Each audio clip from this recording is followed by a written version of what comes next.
Well, welcome everyone to our education discussion, which is a special one actually today because it's Adoption Week Scotland, and also because we've got 6 fantastic guest speakers with us.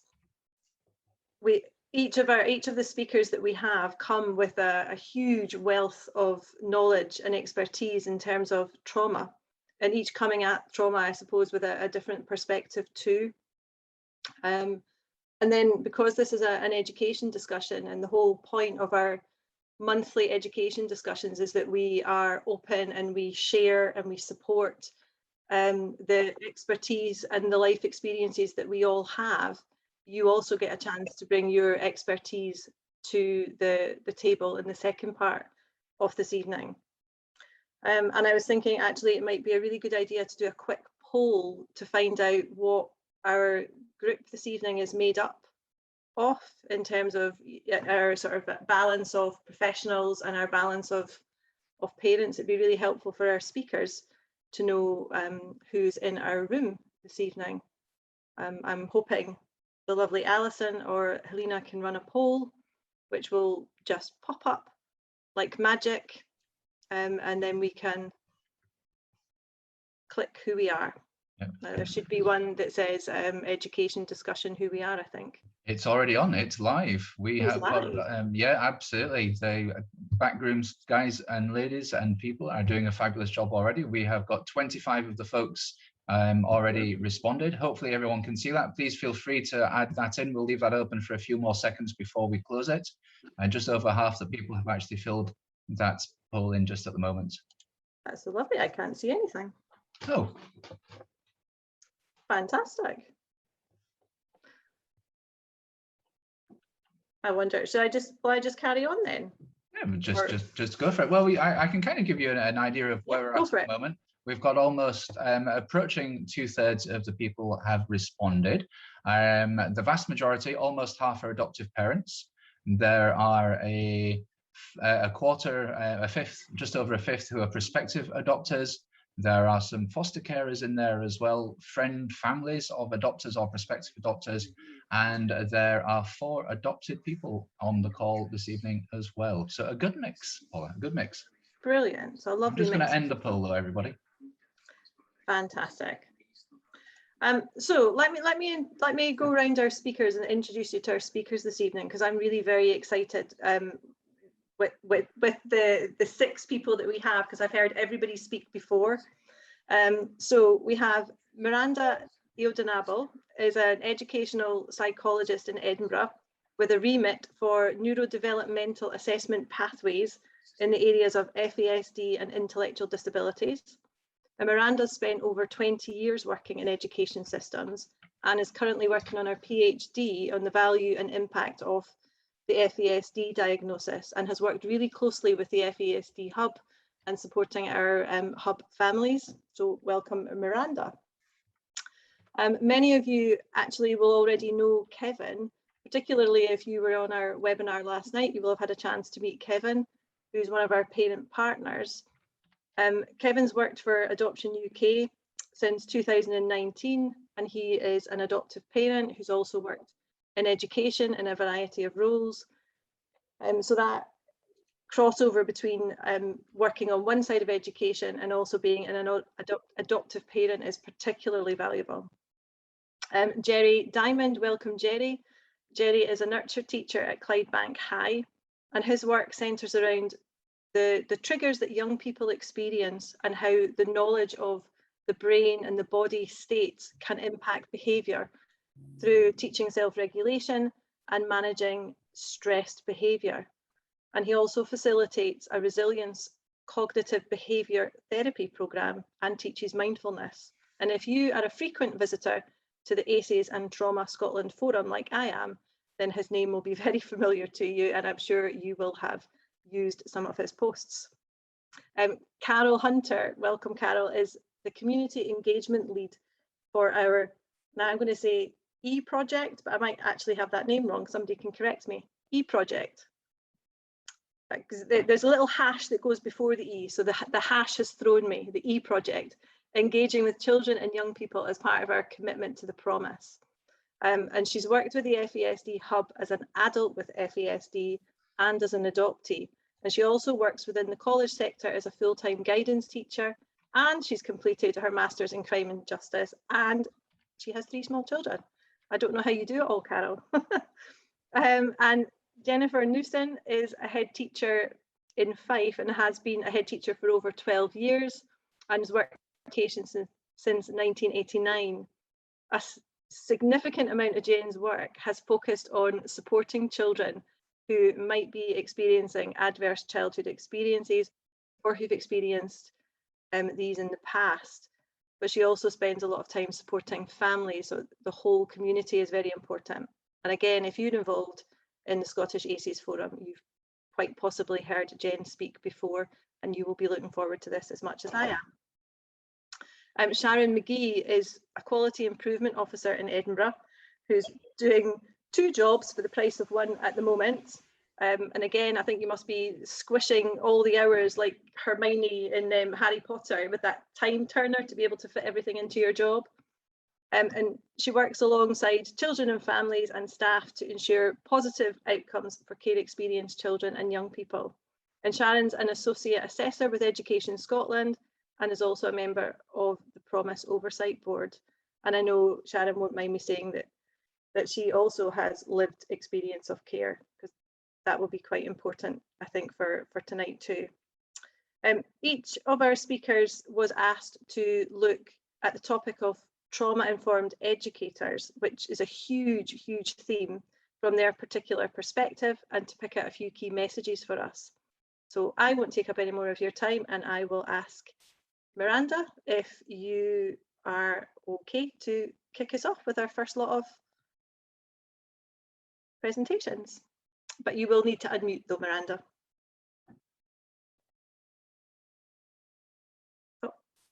Oh, right there, can you hear me? There. I'm laughing because the last time I was on an FASD Hub webinar, same thing. So apologies in advance. It's like a trademark of mine. Could I ask somebody just to put up my slides if that's okay? Because I've unfortunately had a bit of technical difficulty. So I'm on my mobile at the moment doing this. So basically, from my perspective, I've got a professional perspective as a psychologist and a PhD researcher, and I'm also an EMDR therapist. And when I consider trauma, I'm thinking about the awareness and understanding, not just for individuals and families, but also for school systems. So thank you. If somebody can just move on to the next slide. So within Scotland, what we have is a national framework for the whole Scottish population, so that every level of society can be informed, skilled, specialised, and have enhanced skills to support and enable recovery in terms of trauma. So for our workforce, in terms of educators, many will be trauma skilled, and the framework offers particular knowledge and kind of skills that the workforce should attain in order to support children and families. And if we just move on to the next slide. However, we do recognise that the concept of trauma is in itself very broad. And when we're thinking about trauma, we have to consider pre and postnatal trauma. So with this diagram, a lot of us will think about, I suppose, those who have experience in FASD will think about the neurodevelopmental disorder of fetal alcohol spectrum disorder, so FASD, which is due to prenatal alcohol exposure. We also have the other pre-factors such as genetics, and then of course, postnatal trauma, which is, many of those adverse life experiences that children and families will experience. However, within that, when we think about trauma in itself, we need to realize that there can be single and complex trauma. So single traumas can be things like road accidents. Complex trauma is more kind of aggravated and complex over a period of time as well. Again, with all of this, and when we're thinking about trauma, I'm sorry, I'm just seeing a big live captions and subtitles. Oh, brilliant, thank you. Thanks very much for fixing that. However, we do need to think about, in terms of trauma, that there can be co-occurring diagnosis. So for a lot of our children, they will experience trauma in various forms, but that does not mean that they mightn't have other kind of underlying neurodevelopmental trauma there as well. So, for example, with our FASD population, a recent study down in England from one of the clinics indicated that 74% of young people who were diagnosed with FASD also had ADHD, and 68% had a diagnosis of ASD as well. Okay. Can somebody just turn on to the next slide? Thank you. So we need to think about the impact of trauma, and we also need to think about the neurodiversity of our education systems, not just about children and families, but we need to consider ourselves, the resources, the education staff within that construct as well. So I think this is a really helpful illustration of neurodiversity, and it uses the concept of shapes. So here we have a collection of triangles, squares, rectangles, circles, and octagons, a very diverse group. And obviously the most common shape here is a square. So we would describe that as typical, but other shapes would be described as divergent. So that can be a really useful way to introduce a kind of concept of neurodiversity. So we have that language and we're starting to introduce that into our school systems, but I think we need to be aware of how young people identify as well in terms of their neurodiversity or neurodivergence. Can I get somebody to move on to the last slide? Thank you. So moving forward, we always talk about kind of engaging with our learner, and we do need to be really mindful of diagnostic overshadowing. So we have to understand the profile of the individual. You know, where are their areas of strength, where are the areas that they need support with. However, I've located school in the center of this as the research, and obviously anecdotally, pupils will identify friends, family, and teachers as key supports for their own identity and their development. So I suppose in terms of our education system in Edinburgh, we are investing in nurture training, seasons for growth, the compassionate and connected classrooms, and we do support schools with significant occurrences that happen in the wider school community. So that's the end of my presentation, and that's really just to kind of, I suppose, give a bit of an overview about the national and a kind of a local context of how we're supporting our education systems. Thanks, Miranda. That's, I have to say, so close to my heart for my dual roles of parent and support for learning teacher. I wouldn't say too much just now because obviously we want to preserve the time for everybody to be part of this discussion, but there is so much there to unpick. And the thing that stands out more than anything is that underneath that trauma, you may well have different developmental disorders, conditions, and yeah. Absolutely, it's such a huge area for us to explore. And I think there can be an issue in terms of when we look for kind of a health diagnosis, that it can be overshadowed by other conditions, or there can be sometimes the use of, well, it could be just trauma. So we need to fully kind of, I suppose, explore what that individual's needs are and do a much kind of fuller, probably neurodevelopmental assessment for them. Absolutely. As well. Lots and lots to unpick there. Yeah. I will move on just now and introduce you or link you into Kevin, I think was our next speaker.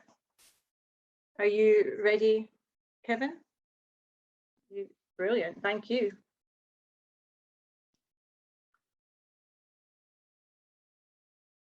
There we go, I've unmuted myself. Fabulous. Okay, so, oh, it's gone right to the end. Hold on a minute, guys. So, yeah, that was interesting as well, what we just heard. As a parent, I'm going to try and give a slight parent perspective on things, but broaden things.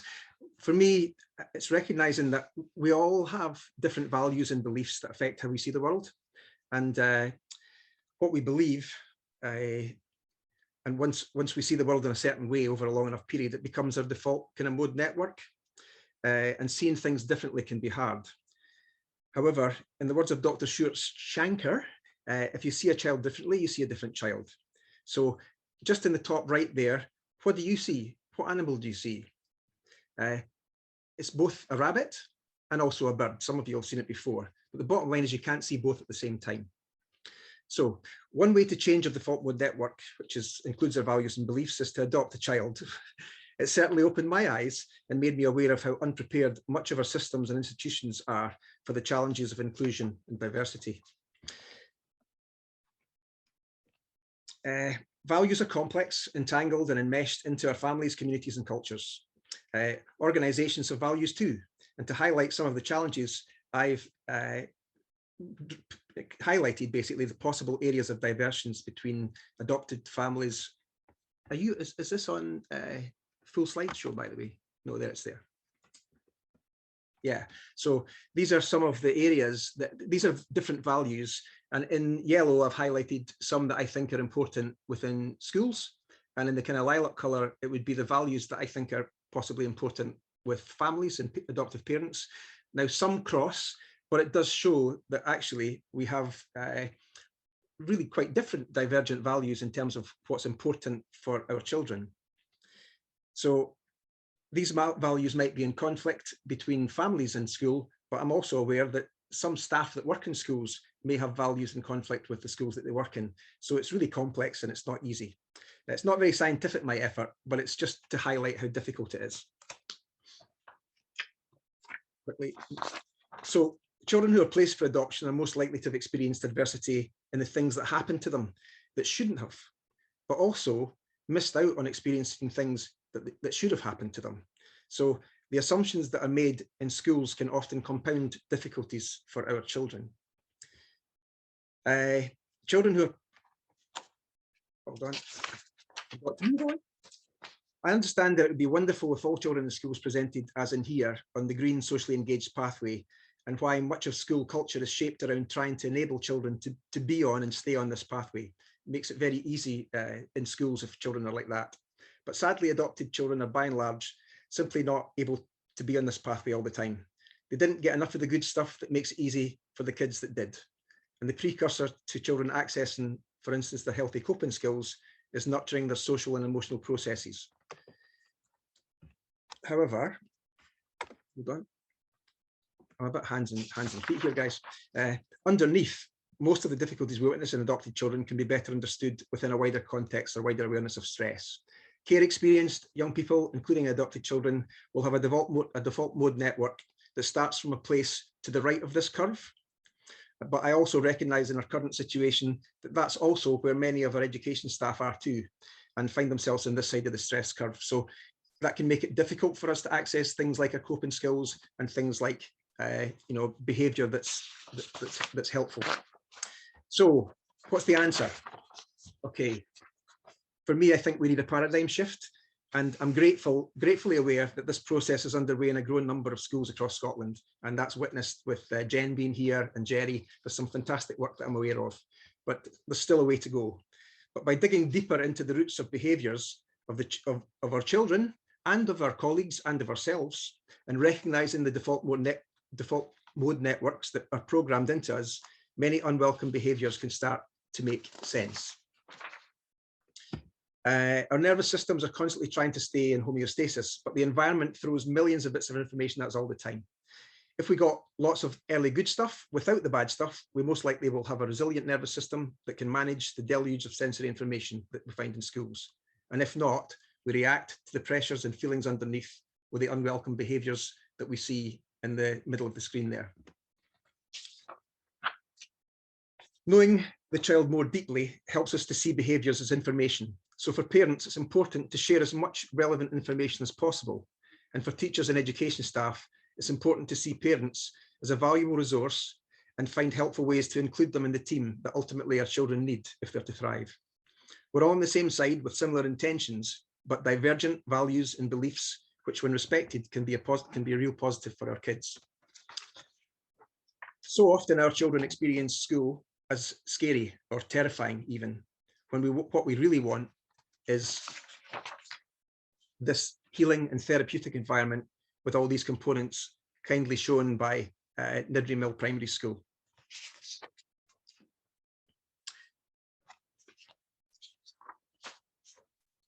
If a child can't consistently use their coping skills, it's likely because they aren't reliably and developmentally able to access their self-regulation skills yet. This means they're physiologically dysregulated and need to find their way back to the green pathway we saw earlier. They need extra regulation muscle by way of co-regulation from the adults, caregivers around them. They find it hard to ask for help because that was ineffective in many of their earliest experiences. So therefore their default mode networks. So to finish, I would say that in terms of the home-school relationship, this would be my wish for all adults around the child, that we hold space for the child, space for the parents, and space for the education staff and teachers who in the main are well-intentioned and committed to the best outcomes for our children, but not always awareness of the differing values that lie underneath and are worthy of respect and care. So thank you, folks. Thanks, Kevin. That was great. And it connects to one of the things in the webinar yesterday, which was that, and we've spoken about before, the difference between, I think Karen said, being loved and being safe, and feeling safe and feeling loved. And I think sometimes, particularly in schools, we care for our children, we respect our children, we keep our children safe, but I think sometimes some of our children don't necessarily have that feeling for themselves, and you have that little bit of a dilemma there. But that was great. Thank you very much, Kevin. Can I pass on to Jerry? Are you happy to jump in? Mute. Lovely, thank you. Photo. Can everyone see that? Yes. Yep. Okie dokie. Well, thanks for coming tonight, everybody. And also thank you to all the adoptive parents coming in, and also to the foster carers as well, because you really do a massive job. I'm just going to start my timer here in case I go over. You do a really, really wonderful job in working with these young people into your homes, because again, these kids have been really derailed. Their brains have been derailed with chaos and adversity and threat and whatever. And you do a marvellous job of repairing all that. So a big part of my job in Clydebank High School is working with young people who have experienced trauma. Not only trauma, but lots of issues regarding confidence and many other things. But also the staff in our school are becoming more trauma responsive and trauma informed as well. I would start with it, being trauma informed is okay, but it's being trauma responsive that really matters. It's easy enough for anyone to go to a trauma informed event and walk away and just get back into the same habits again. But it's about taking that into your work and being trauma responsive and really applying yourself to help these young people and getting to look beneath the behaviour. Because there's always a kind of quote I use, and I've got it down here in my paper, and it's trying to control a child's behaviour while failing to address the underlying issues leads to ineffective interventions and will only further dysregulate the child's nervous system and stress response. So we're trying to look a lot into that at Clydebank High School. And a part of my work at this board I'm showing you here is getting the young people to understand their stress response, and for also the parents to understand the stress response. So what we're trying to really help these kids with, I would say their nervous systems have been knocked out of balance. They've got dysregulated nervous systems, and a lot of other schools, as I feel a lot of schools maybe down south are looking at that as misbehaviour, but we really look at it as stress behaviour, because after all, you're dealing with children's brains and bodies and their physiological and psychological state. So a big part of my work is working with these young people, and it's about getting them to understand their psychological and physiological state. So we're generally working with them through negative thoughts, and negative thoughts can lead to negative feelings, negative body sensations, and their actions can lead to maybe running out of class, maybe shouting at a teacher, or various other things that happen in school. So it's about making our staff aware of that when they're working with young people, and that's working through the brain from a neurosequential approach. So we are really getting that into your staff as well as the pupils, because it's okay for the young people to be managing self-regulation, but it's really important for the teachers in the school to be able to co-regulate, and it's about them understanding the science as well and the biological content of developmental trauma. So a lot of that's really working from the bottom up. It's on my board here, and any time you have got to work with a dysregulated child, and that's the language that gets used in our school as well. It's not misbehaviour, it's stress behaviour or dysregulation. So we really have got to work from the bottom up, and that's really regulating the child first, and then relating with them, and then reasoning, because you cannot regulate a child unless you've reasoned with them. So a big part of our school is moving from a mind shift from trauma-informed to a trauma responsive approach, and I think really all schools should be moving forward in that. And I've actually just got a couple of wee bits and bobs I've put down here about trauma-informed and trauma responsive, and I've kind of wrote a wee checklist here about trauma-informed. So I really think trauma-informed is a change of mind shift. It really needs to be a change of mind shift in the whole school environment. Also, trauma-informed is realising the impact of trauma and understanding the potential pathways to recovery. Looking at the causes and conditions of the young person's behaviour. Let's just not look at the behaviour and say, oh, that child is a bad child or whatever. Let's look at the causes and conditions that are driving this behaviour. What also has been missing in the young person's life. Also, the key tools for building attachment and being aware of the biological content of developmental trauma. And that's what I'm really driving into, not only the staff, but also the young people, about understanding their dysregulated state and how to work through that when they're stressed in class, and how to manage and then get back to their learning brain. Also, trauma responsive, I would say that is creating a sense of safety in your school environment, strategies and support for healthy development, recognise and respond to the impact of traumatic stress, infuse and sustain trauma awareness and knowledge into your school systems, and putting forward interventions and support to support these young people. Thank you.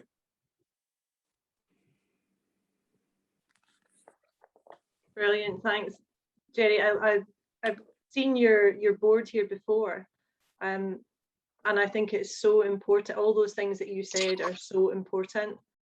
But again, I've tried to resist the impulse to pop in and chat. Carol, are you ready to pop in? Yeah, I don't have a fancy presentation though, so it's just me. That's perfect. You are fancy enough yourself. Oh, thanks. So yeah, I'm just coming on with like a couple of hats on here. So I'm an adopted adult, and I am also an adult with FASD, who had a very disjointed education journey. That was very related to my background and stuff like that. I work in the Fife College as a guidance advisor, and I also work for AUK as the community engagement lead, working with children from the age of 2 right up to our young people at the age of 27 with our #E project. So education for me is a big part of my life. It's something that I'm really passionate about. I had a disjointed education journey where I didn't know I had FASD. My adoptive parents were well aware of it, but they thought it wasn't important and decided not to tell anybody. So I went through high school, primary school, even to university, not knowing and not gaining the right access to support. And where my behaviours and stuff were coming through, it was always just put down to, oh, she was adopted, she was in care at one point, that's the reason why she's acting out, this is the reason why she's behaving in these ways, sort of thing. I was then advised by a guidance teacher to go to university because I wanted to be a teacher myself, and that was told that that was the only route that I could go to. Now, I firmly believe that if my guidance teacher had told me that I had an alternative route, like go to college first, do a HNC, HND, you know, it's that mild stepping stone before the big gap between high school and university, which is major for anybody, let alone an individual like myself. I believe I would have stuck university out, but I didn't, and I come home with the tail between my legs, and I didn't return back to higher education until I was 35 years old, given my age away there. But now going back to college and getting the right support, asked to speak about my past to help other students and things like that, I went on to achieve good things, and I'm really content with where I've got in life, and I'm now doing stuff that I'm passionate about. Sorry, I've got a 4-year-old shouting in the background, so I do apologise. So for me, being able to install everything that I've been through, my experiences into like projects such as the E-project to support other people, to empower them to achieve, great things and to realise what they're really capable of, as you can tell, is very passionate to me, and so is education. Now, when it comes to trauma, we're very, very, especially with care experienced individuals, and I've seen it happen in colleges and other institutions, where it's very easy to be not so much ignorant, but more if you're not aware, you don't know how to support or how to, deal with things, and it's very much, oh, I'm not dealing with that, we'll pass it on to support staff to deal with. And that is a big thing for us within the college sector, where we feel that support staff are dealing with a lot of trauma, within individuals, and we're left to support them, where it needs to be, a collaborative approach between academics and support staff as a whole. Mandatory training should be, with regards to trauma, with FASD training, all of these should be mandatory. It should be a collective, support journey for each person as they come in, especially transition from high school, and especially with adoptees. What we find is that because you're told that you're adopted, so it's a tick box, they think, well, that's sure, you've got your happy end and there's no more support needed there. And actually that's not the case, and it's getting that awareness out to people, that trauma doesn't just stop. It lives you through your life. You get additional trauma as you go older in relation to your backgrounds and stuff as well, so it can occur at any point. But again, it's a mind and it's a culture shock. It's this old-fashioned values about what people think care experience is. There's a lot of pushback about, the funding that care experienced people get within education, saying, oh, that'll fix things because they're getting more money than this other student, and that's not going to fix the cracks, everything. I mean, how do you do that with money? That doesn't solve anything. But again, it's a big barrier that we've got that we're still going to need to work on. I mean, there's been a great load of work done, supporting care experienced people, getting, named contacts, building good relationships, because when students do come to college, what I see from working with them is there's so many broken relationships till they've got to there. We did an exercise with Who Cares Scotland, where you get an individual that come and share their story, and we'd get a ball of yarn and you'd pass it to each person that had been involved with their life until that point, and it was like a big massive web. And you realise then that when they come into education, when someone's sitting in front of them saying, how can I help, I want to support you, the barriers are up, and they're saying, well, why are you going to help me? Nobody else has had. And it takes time to build that up. So having like a named contact, either in guidance or a named contact for corporate parenting, so they don't have to go to one person, they don't have to repeat their story, which trauma in itself, that the transitions and stuff are there, so that they feel that they're supported, they can build that relationship, because trust takes a long, long time. It's not just achieved overnight. And then once you build that up, you can then support them properly with their learning. You can support them with, their well-being and their health outside of it, and external factors that are coming into it. And then they can go on to believe in themselves, they feel supported, they go on to achieve great things, achieve this, it's the small wins. And I always say, there's always a reason for a behaviour.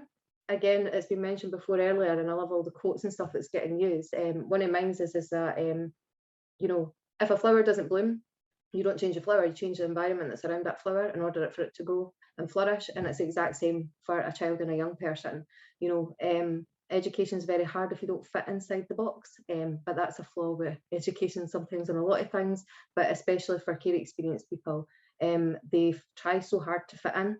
We find that a lot of students feel that they're a burden on people, and they don't want to ask for help, or they don't want to seem like a bother, and they kind of drop off the radar or they withdraw. Or again, another big issue that we see within the college sector is that although they present academically able, they've not got the life skills, they've not got anything that has them actually ready to come to college, sort of thing. How do you pay bills if we're going to give you £200 a week to come to college for your care experience bursary, but you don't know how to set up a direct debit, you don't know how to pay your bills, But again, it's life skills that we need to build on. And I know with projects that I'm involved with Fife College, we're doing lots of stuff in relation to that as well. And projects such as the E-project really let them be co-designing stuff. They're telling us what they like, what they don't like, what they would like to see us put in place, what's important to them. And it's projects like that that gives them value. It makes them feel a sense of belonging. They want to co-design and see great things, and then feel a sense of achievement at the back of it while learning skills and stuff along the way. And it's those types of projects that will last more than other, you know, areas of education that's happened previously, and hopefully that then spurs them on to achieve great things, because everybody's special and they're unique. You know, when the right bit is love and support, then you can go on to achieve great things no matter what you've been through. And half the time, you know, trauma does give people a unique sense to then go on and achieve great things more. They've got more drive and determination, you know, that fire in their belly to achieve more and help others, and it's great to see what can come out of it. So I'm really excited for the things that are going forward at AUK with our young people, and we're already seeing some really unique, amazing young people coming through the project as well. So thanks for your time.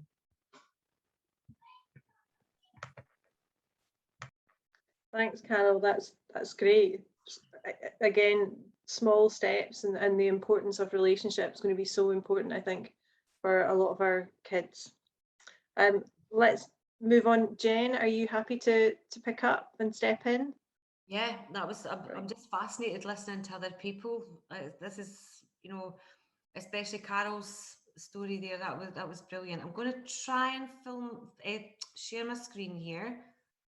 Lovely. But where I always get a little bit anxious. Perfect. Can people see that okay? Is that on the screen now? It certainly is. That's great. I'm going to tell you a little bit about our school story. What we find is that we actually just take our approaches for granted now, and it's quite surprising to us at Pachucaris that other people just don't do the same as we do, because it works so well. Oh, that's not working. Hang on one moment. I'm going to have to stop sharing that and go back to this one. That's better. We're very aware of the toxic stress in children and what a lot of our children have been through. Jen, I'm going to jump in. Stop screen sharing, just in case you think we're looking at something. Has it? It's vanished. Right, one moment. Apologies for this. That is technology at its very best. And we have all been there. Share screen. Is that sharing now? You are back on screen. Yep. Right. What about if I do from the beginning? Can you still see that? We can. Brilliant. Right. I'm on a roll here. So we know that there's lots of things causes toxic stress in children, but more importantly, we know how sometimes that can play out. What I always say to fellow educationals and to parents is that if we put up these statements, nobody would disagree with it, particularly the responsibility of every adult to help all pupils to read, that it takes time to get them to read, and that we should be working in partnership to getting them to read. Nobody disagrees with that. So I'm going to flip the narrative a little bit and say it's the response of every adult to help all pupils to behave. And pupils should not be deprived of their education simply because they cannot behave. And we still need to work in partnership. Now, let me take that one step further. Every child who's struggling with their self-regulation should be given support. It's our responsibility to help them self-regulate. It takes time and patience. It shouldn't be a barrier to their learning, and we still need to work in partnership. Our school values were nurture, tolerance, inclusion, and respect. And that word tolerance bothered me. It's you tolerate toothache. I tolerate my ex-husband. We took that out. We replaced it with compassion. And that's the one the children love. That is the one they speak about. That's the one that inspires them. They came up with our school motto. It's all about the bairns. I was kind of expecting something a little bit more academic, but that's what they wanted. And actually that is what we live and breathe. We don't have a behaviour policy. We have a relationships and ethos policy, because we believe that without relationships, nothing will flourish. I've always had a bugbear with challenging behaviour. Back about 2010, it struck me that what we were seeing was not challenging behaviour, it was distressed behaviour, and that's the drum I have beat since that moment. This was picked up by Suzanne Zedijk, who gave it widespread coverage, and people began to change their language, and that helped. This is distress, and nobody would disagree with that. This is also distress. And so is this. And as adults, we have to be more compassionate in order to recognise those signs. Children go through a range of emotions, and all of them are driven by distress. Nobody has ever said to me, oh, Mrs. Nussen, I'm feeling a wee bit isolated today. But they show me through their behaviours that there is distress there, and that's when we swoop in. Very often I hear every behaviour is communication, and I agree with that. But I also advocate that every behaviour is an invitation to respond, good or bad. And it's our duty as caring adults to respond in a trauma-informed, attachment-led way. And children make mistakes. If children make mistakes in behaviour, as one wee primary one did today, I say to them, if you make mistakes in your reading, would I shout at you? Would I give you a row? And the answer is always no. And the one aspect of learning that we expect children to have absolutely complete when they come to school is behaviour. Children make mistakes. We don't have any of this. You wouldn't highlight a child publicly for not being able to read. So why do we do it for behaviour? And if you introduce punishment into your regime, you'll get another 3 hours in education. Not reading, writing and arithmetic. You'll get retaliation, resentment and revenge. Being a trauma-informed leader is hard. And this is being recorded, so I can flick over this, and if you want to, you can revisit this slide. But I am not the trauma-informed leader. There's leadership at all levels. Here's 2 of my leaders, my deputy and one of my pupil support assistants. My children, the cook, they're all leaders. At Pachucaris, we offer safety, not threat. Choice rather than control. Collaboration rather than coercion. And we advocate trust. We use this as an audit tool. And that's been mentioned earlier. Miranda spoke about this. It was fascinating. It gave us a huge insight into our behaviours, what we were doing right and what we weren't getting quite so right. And we believe that every encounter, whether that's with an office lady or the head teacher, the janitor is trauma informed. He's been through all the training with us. Every encounter matters to every child. We've sought to create an institutional trust that everybody coming into our school will be treated the same, treated with compassion by every single adult they meet in that school. Because we've learned that without trust, a person can't accept comfort, they can't be curious, and they can't experience joy. And if they can't have any of those things, they cannot learn. So as teachers, we really have to be aware of this. And people often ask us, how do we differentiate our responses between the children that we know are have experienced trauma, and the children that we know are, come into school buffed and polished on that green path? Well, my answer is simple. We don't differentiate. Everybody is treated the same, treated compassionately and treated in a nurturing way. What we do is we name the behaviour. We will often name the need or the trigger. We will do all these things. that, you know, there will be a discussion, that consequences and solutions will come. Consequences are always seen as bad things, and often they're not. And we give the parents space. And that's really important.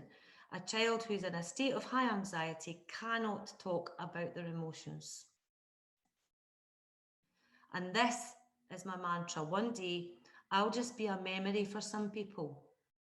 I'm doing my best to be a good one. Thanks. Well, Jen, that was great. There's so much in there, I think, to unpick when we again move into discussion groups. So much to talk about, and that importance of connection that runs through everything that you've said. Thank you very much. And Sharon, you have been waiting very patiently. And having a lovely time listening to everyone and wishing I could go to some of the workshops actually. So I am going to share my screen because I do have a little PowerPoint here. So let me see which one works. I might have a similar situation to what people had earlier. So you should see that slide that says we can be the repair. Can you see that there, Paula? Yep, you're on the screen. That's fine. And can you see the slideshow? At the moment, I can see all your menu bars. Now I can see the screen, yeah. Brilliant. Okay. So my name is Sharon McGhee, but it says on my name Ms. McGhee, and that always makes me laugh actually because my substantive post is a head teacher of the Flora Stevenson Primary School in Edinburgh, which is one of the largest primary schools in Edinburgh. And about a year and a half ago, my parent council very kindly said to me, as I told them I was leaving, what kind of head teacher leaves their school in the middle of a pandemic? Now, that was a very good question to ask, but what had happened was a job was advertised, and that job was as a quality improvement officer within the City of Edinburgh Council, having really a responsibility for care experienced children and young people. And so the reason for me to leave my job at the school, which I love very, very much, is because professionally it was something I was very interested, but personally I'm care experienced. I'm also a foster carer, and so it felt that actually this professional life and this personal life could combine. And so what I'm going to speak to you tonight in our little 20-minute workshops is how we are supporting the workforce. And here are some pictures of me and Granny McGhee. And I grew up in care. The majority of time was with my granny or with foster carers. And this is evidence that my hair is in fact curly. And I had a lovely time growing up with my Granny McGhee in Port Glasgow, and she was a lovely woman. She was under-supported herself, but actually, you know, would always call me the apple of her eye. And Granny McGhee grew up in Port Glasgow, we all did, and from her kitchen window, you could see the top of this mountain here, and many of you will recognise it as Ben Lomond. And so when Granny McGhee died, then I knew exactly where her ashes were going to be scattered. And so Ben Lomond and Loch Lomond was a place that was very precious to both of us. She loved to take the high road. We loved going to visit Luss and so on. And as many as you will know, it's one of the most beautiful parts of the country actually as well. So this part of the country has, you know, very special memories for me and for my time with her. And so one of the things about supporting our workforce is that it's important that we make and allow people to feel. Because when I put this slide up, and if we were in a little workshop together and we could all chat, we would answer these questions, and we're not going to linger here too long, so don't feel so worried. But it is that question, you know, what is it that makes you feel scared? You know, that feeling where, you know, your heart maybe goes a wee bit faster, or some people, their palms might sweat, or it might be, for example, you kind of freeze and you stop and you get into that kind of fight flight mode, or it might be, for example, that you scream and you actually go, oh, and you yelp. Or it might be that sometimes your reactions are more extreme. So what is it that makes you feel scared? And when doing this activity with lots of staff in education, lots of things will come up, and it's varied. You get a lot of common things that come up. Some people might be scared of dogs. Some people might be scared of, you know, other animals, or they might not like cats, but it doesn't make them feel scared. Some people it's spiders or mice. Other people, cotton wool came up the other day when I was speaking to people. Some people are scared of the weather. So actually, no matter what it is that makes you feel scared, and we will all feel that emotion at some points in our life, we will all have an emotional reaction and we will all have a physical reaction, and our reactions will be dependent on a number of things. So I'm going to show you a picture of something which physically makes me feel scared, and it's this. This man is called Alex Homond. He is a solo climber or a free climber. And about 3 years ago or something, my partner said to me, let's go to the film festival. There's a brilliant show on, or a brilliant film on. It's a documentary about this guy who climbs, you know, kind of the canyons of Yosemite National Park. And I thought, this sounds great. And actually what I didn't realise is that this guy climbs these cliff faces, these rock faces, one of the highest cliff faces in the world, with no ropes. All right, he has no ropes. There is nothing, there is no harness, there is nothing holding him onto the side of that ridge other than his 2 hands and his foot. Now, I actually find it very hard to even look at some of these pictures. So when you see that, inside, I can't even look at it actually. I have a real reaction to that. And when I was watching it in the cinema, I freaked out. There was one point, and I can't tell you what happens in the documentary, but please go watch it. I literally screamed. I was a person sitting with my eyes behind, you know, my hands kind of thing. And the reason I get so scared about that is because it brings back memories of this. And that's a lovely little painting of Ben Lomond I got done for my granny. And on the other side is the cairn, the top of Ben Lomond. And so, as I told you, when my granny died, we scattered her ashes at the top of Ben Lomond. And every year, me and my friends go to Ben Lomond. I have never been to the top of Ben Lomond again because I'm scared. I get to about 15, 20 metres of the top and the ridge kind of closes in. There is a kind of backdrop of kind of rocks. It's quite steep and I get this, my legs start shaking, I start wobbling, I start kind of sweating and stuff, my breathing changes. And even though my 2 feet are on the ground and even though I've got friends round about me or people there, and even though I know what's going to happen when I get to the top, I have an internal reaction. So whenever I see this, it brings me back to that memory here. And that's what we need to speak to our workforce about, because what we need to say to our workforce is that a lot of the behaviour and a lot of our reactions that come from children and staff and families are based and can be based on fear. And I just want you to take a moment to read over this quote here from Sarah.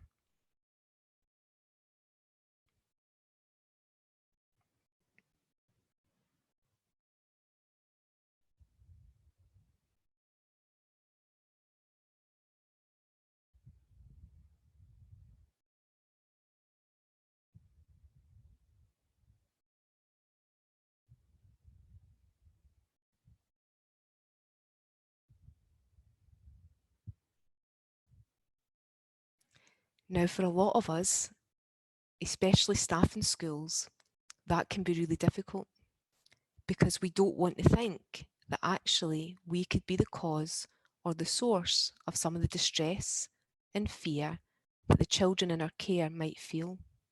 But when you understand that, and when you put it in the context of this and that leading to reaction, then staff, their practice changes. So what I'm going to speak to you about in our little 20-minute workshop is what it says in the promise. How do we ensure that our workforce feel valued and encouraged? How do we make sure that they know and recognise that they can be part of the repair? And I'll speak about the Care Experience Fund. I'll speak a little bit of the role of the virtual head teacher. There are 16 of us across the country. And I'll speak a little bit about Edinburgh's approach and how we're looking at prevention, our targeted support, but most importantly, based on what I've just shared with you, changing that culture. And there you go. Paula, that's me.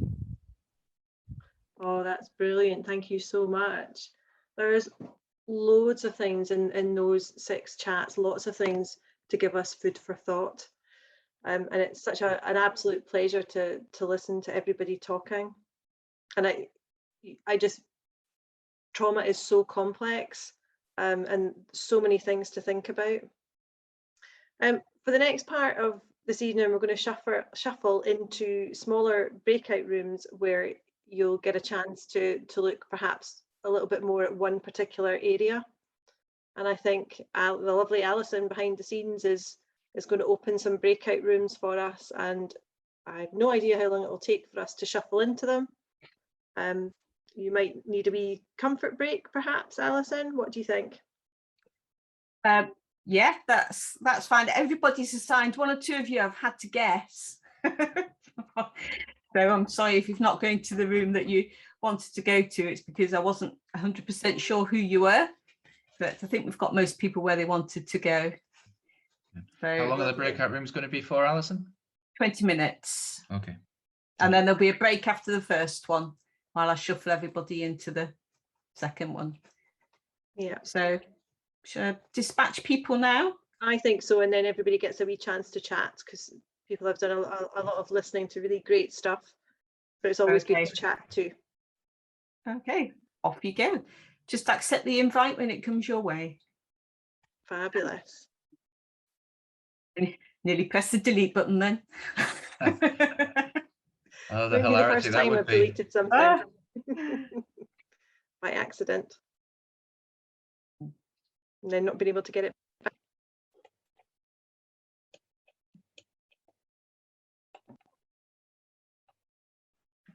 If you haven't floated away, does that mean you haven't been popped into a room? No, I definitely have assigned these folk. Yeah, it looks as if everybody's actually moved in. There's green lights next to everybody. Right, are they just like hung in the ether? Yeah, oh, so there is somebody called Vale who's not joined a group, and somebody called Carolyn's iPhone. If those two folks can actually hear me, can you please accept your request to join a breakout room, please? Yeah. Dawn is needing some help. Do you want me to pop me into Dawn's one? Yeah, she's adoptees, isn't she? Yeah. Was there anybody in Kevin's room, Alison?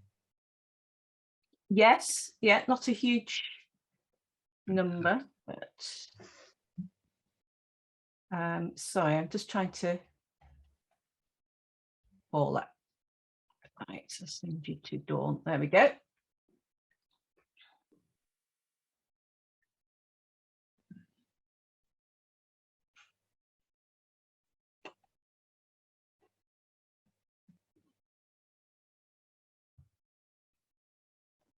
Right, Fail, are you Val? Val Davidson? That's the only.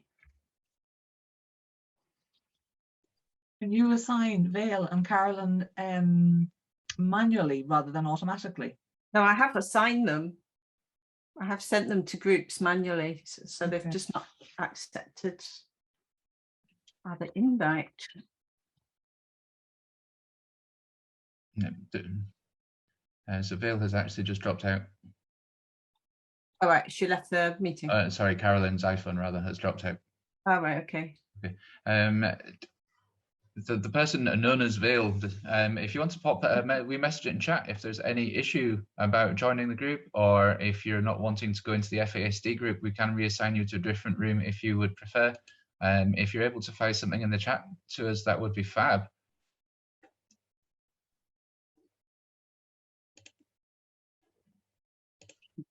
Joins now.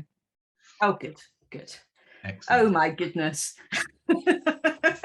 Well done. Excellent effort. You've only got to do that all again now. Yes, but at least I know who everybody is now. Yes. It's like, you know, I know. you're just a number. How am I supposed to deduce who you are? It's like CSW. What the hell does that stand for? I was messaging people to say, who are you? Who are you? So I think some of the names that people have been using as well has just been quite ridiculous over the last week. I mean, it's just somebody was it Carmen's broken iPhone came up, and then somebody yesterday was not got a Scooby, and it's a case of, I mean, just for goodness sake. And I was putting, I'm trying to assign the breakout group. Yeah. And there's two Carolyns, so I guessed in the end, because I messaged them and they didn't reply. Well, so like, well, if you're in the wrong one, tough luck. Absolutely. You can only do so much. You can only do so much. You've got to get a bit of cooperation. Right.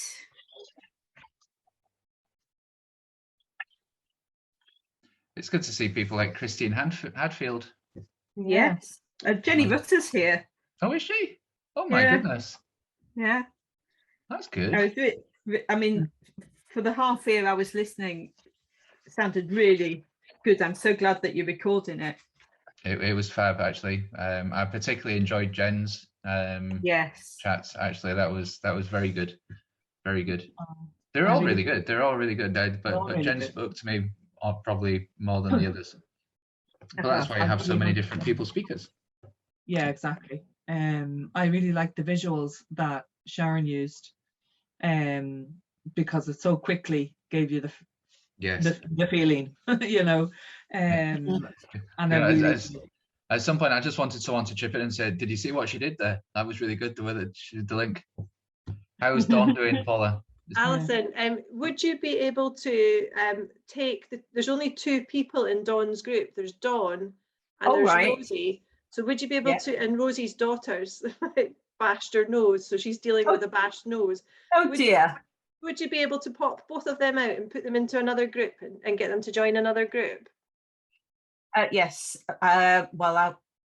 And just merge it with some, because I'm guessing there are not as many people here tonight as have signed up, maybe, or absolutely not.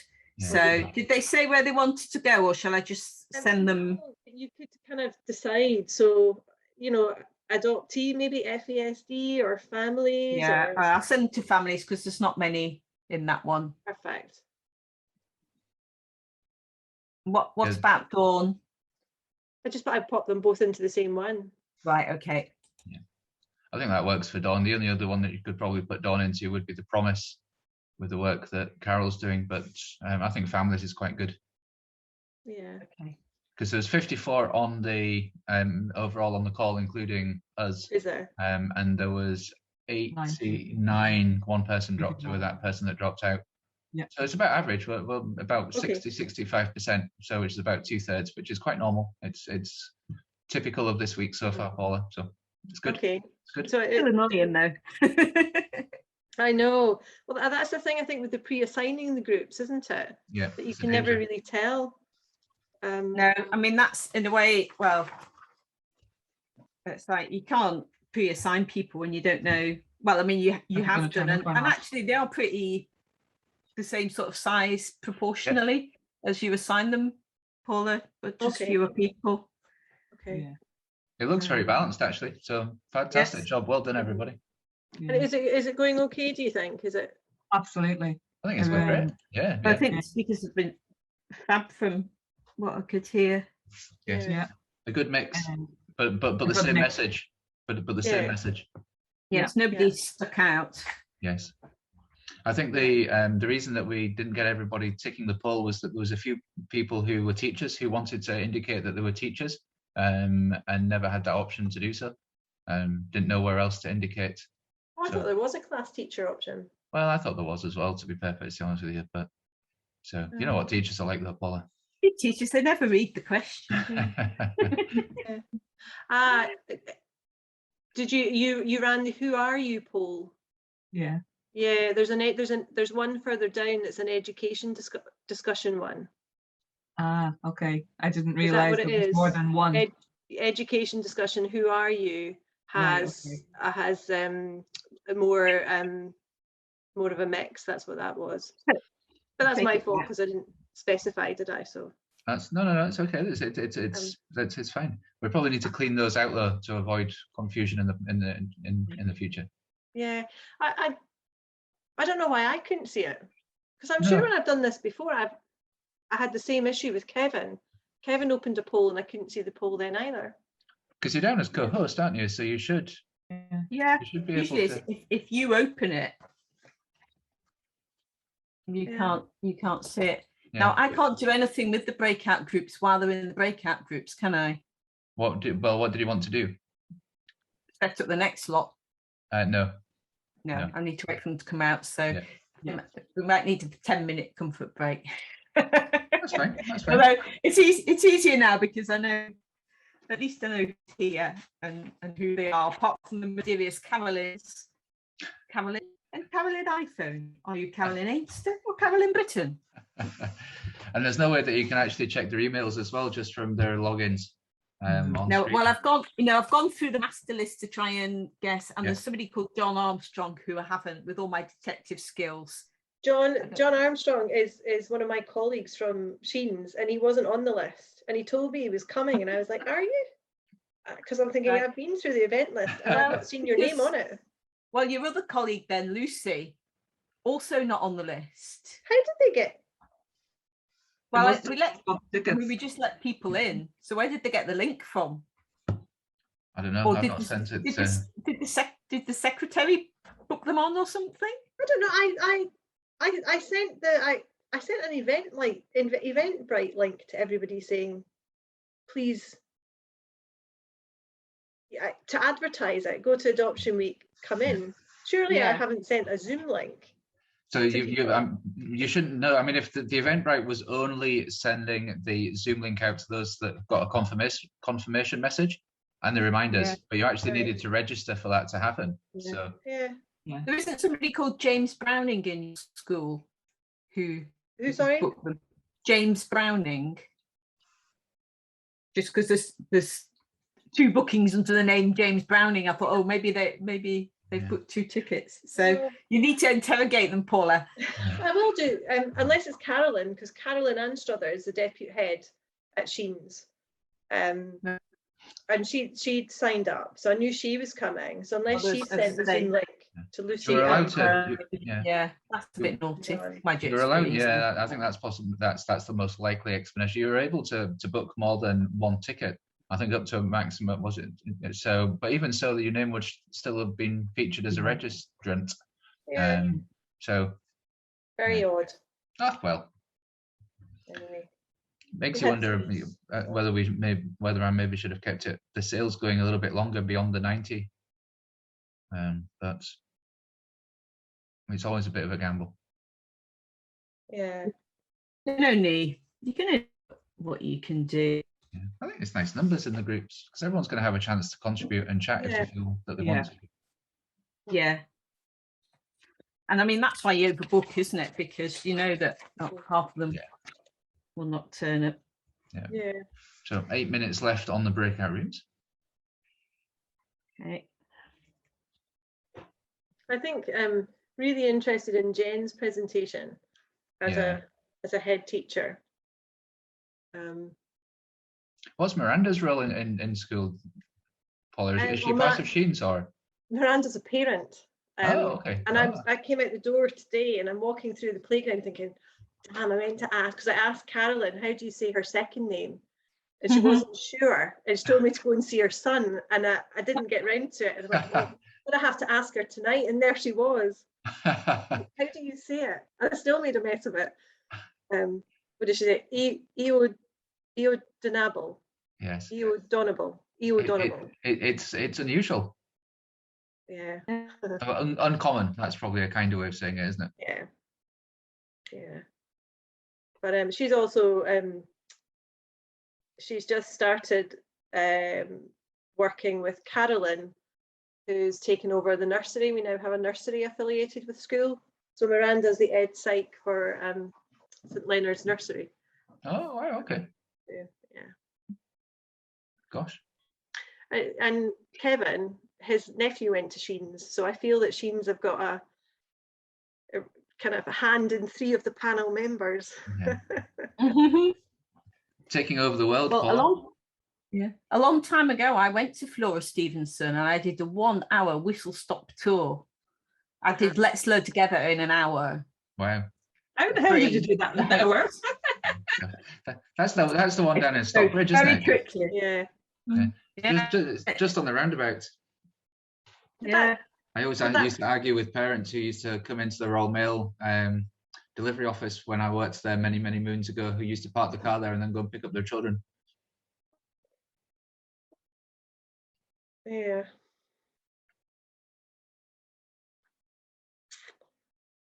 Yeah. Loads of things to think about. Yeah, like Jerry's idea about trauma responsive. I felt like saying, oh God, will you please roll that out to all the schools in Scotland? Yeah. He's doing what I think is the next logical step. Yeah. For us to do in terms of teaching about the brain and the responses. Yeah. Definitely, I really like what he's doing. Who else? Well, somebody else said something, and I thought that's so important. It'd be really good if we could hook up with, other people, because we haven't got the woman power to do it all ourselves. Yeah, well, I think actually when I first spoke to Jerry, I think he thought I wanted him to do a whole big session. So he might be somebody that we can tap into to run something slightly bigger for us. Yeah, definitely. I mean, we almost need to do a conference again, don't we? So we can capture as many people as possible. Yeah. But I was thinking in the shower this morning about developing online modules. As you do. As you do. I have my best thoughts in the shower. Yeah, it's not past 9 o'clock yet, Alison. No, it's your wife's fault, Simon, because she's told me often for having negative thoughts in the shower, because often, you know, we'd have those imaginary conversations with people who were pissing me off. You know, so now if I can not do that, I tend to have quite creative thoughts in the shower. But you used to have very long showers. Well, sometimes, yeah, but fortunately we're on instant hot water, so it doesn't matter.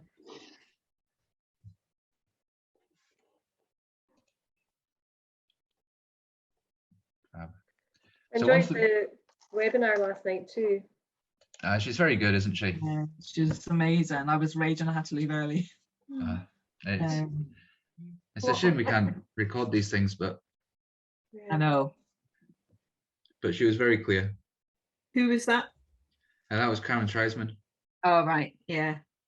How she just talks, and she literally pulls in so many bits for the one idea. So there's no way you cannot grasp it. Exactly. And still can respond to something somebody puts in a chat without losing her flow of thought. Yeah. I know. I've done it amazing last night. Yeah. But with no disrespect to the people present here just now, she is the best person for hosting Zoom calls.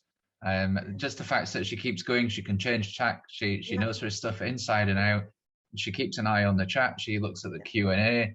You know, it's just extraordinary. I just wonder if it is actually just water that she drinks out of that wee bottle every now and again, or whether it's something else that gives her a bit of a boost to her concentration.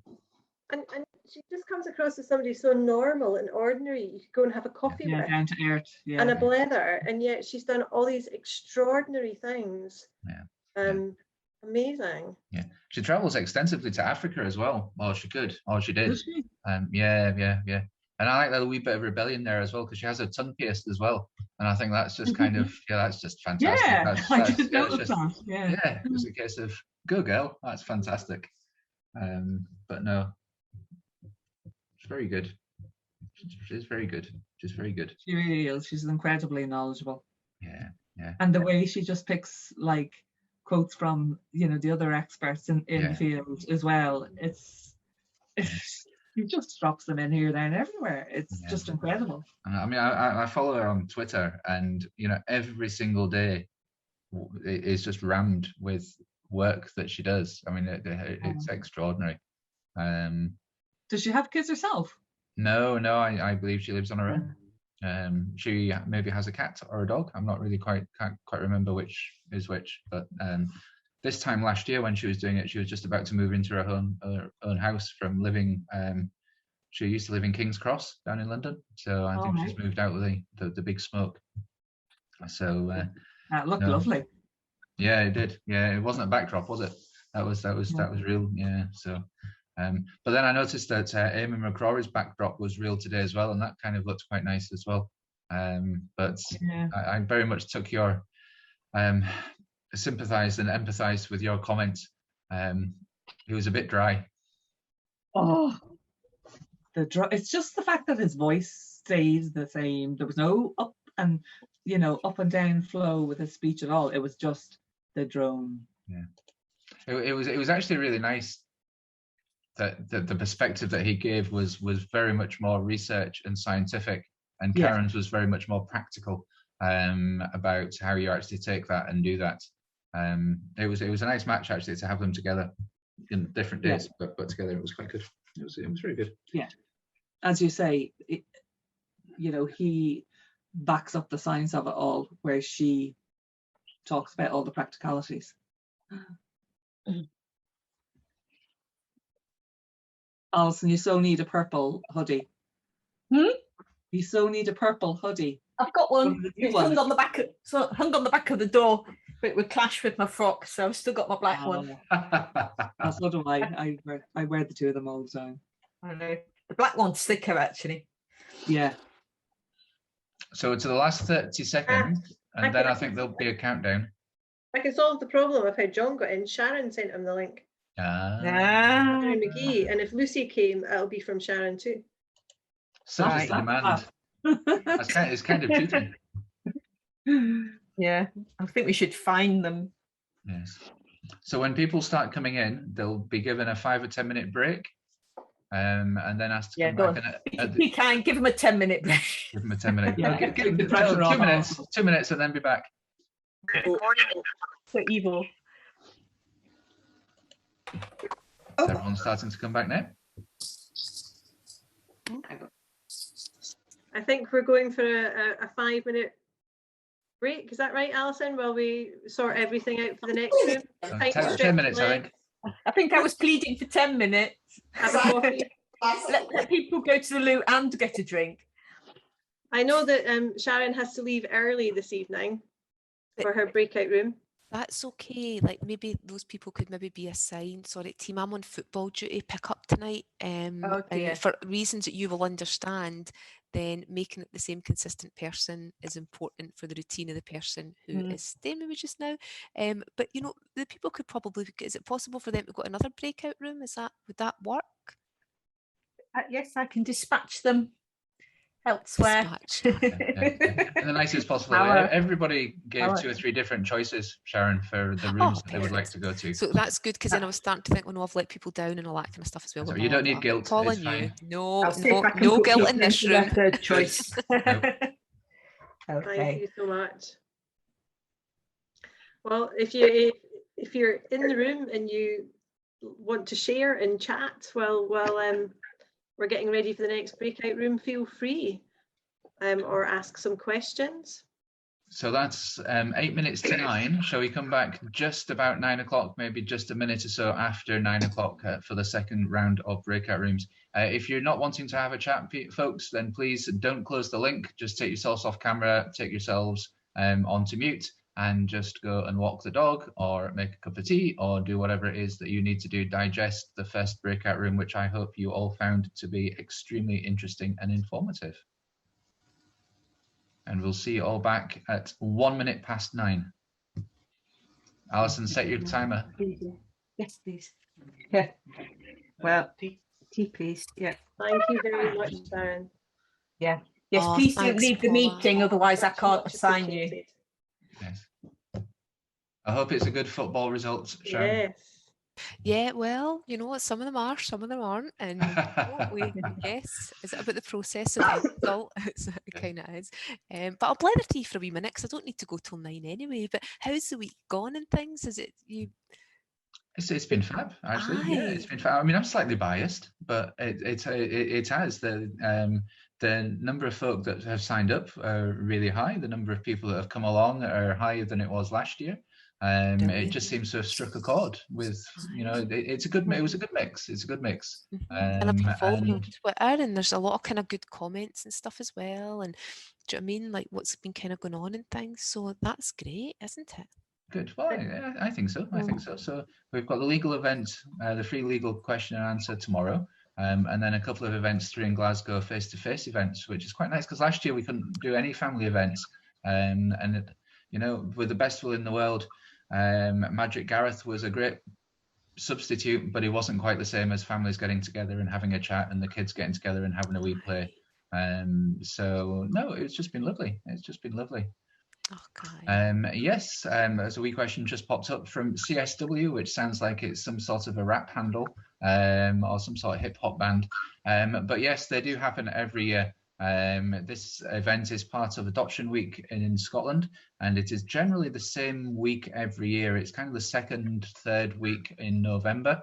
And it's something that is provided with funding from the Scottish Government, and it is run by Adoption UK in Scotland, along with the Adoption and Fostering Alliance in Scotland as well. So we do those things. We have a little think. We take some finger in the air ideas from adopters, from adopted people, from professionals as to what we think that folks would like to hear about, and we try and match that with events. So yes, there is always the shameless plug of going onto the Adoption UK YouTube channel, which you can just Google.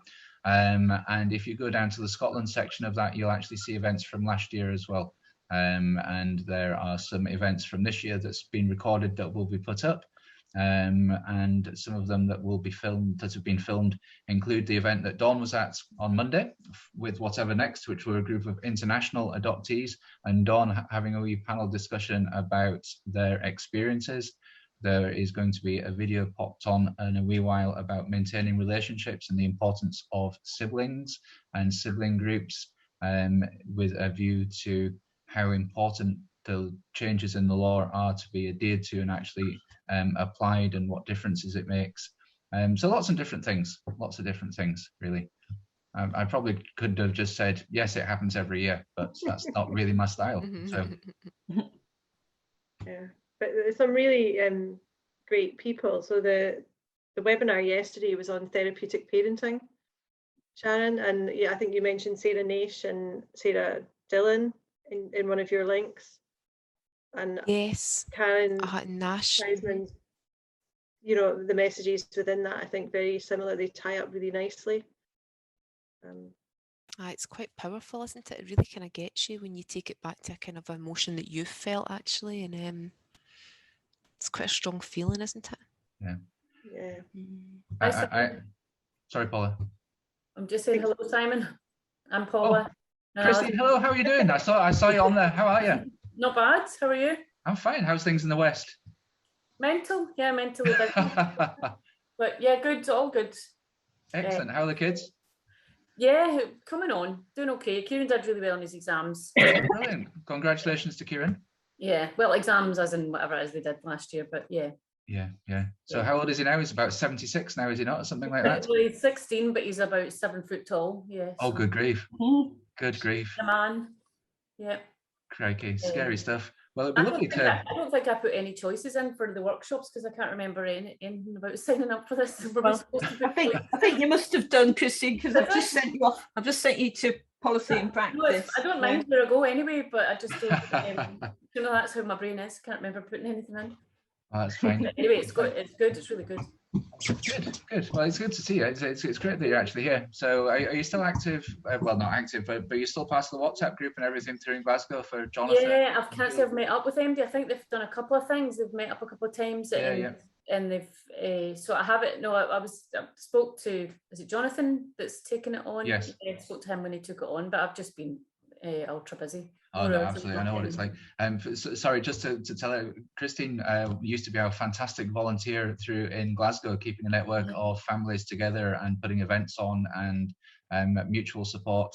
Hugely successful group in Glasgow until recently, when she was just too busy, basically, and started working for another extremely excellent organisation, Scottish Attachment in Action, and hopefully everything there is going tickety-boo too. It's really good. Yeah, that's coming on really well, and they were doing a lot of stuff in education. They did a big education research project, so hopefully they're going to publish the findings of that sometime soon. Yes. But yeah, that's really interesting. So it's great to still be involved and stuff. But I think the Glasgow group's going strong now anyway. Yes, no, it is. Yeah, no, it's kind of their fault that we're in Fun Street on Saturday, and there's still places available, incidentally, at the loading bay on Sunday. So there's an aerial workshop for our kids, parkour and all that kind of thing. Oh yeah, I saw that. Yeah. What could go wrong? Our kids climbing on the sides of buildings. I know. And it'll be fine. So. Oh, that'll be good. So Dawn, you had a wee puppy in your hands there. Sorry, Christine. I'm a sucker for a puppy. It's not. Come here. It's not allowed upstairs, and somebody had left the gate open. Oh, you can't give him a row though. Oh, he's been naughty today. Come here.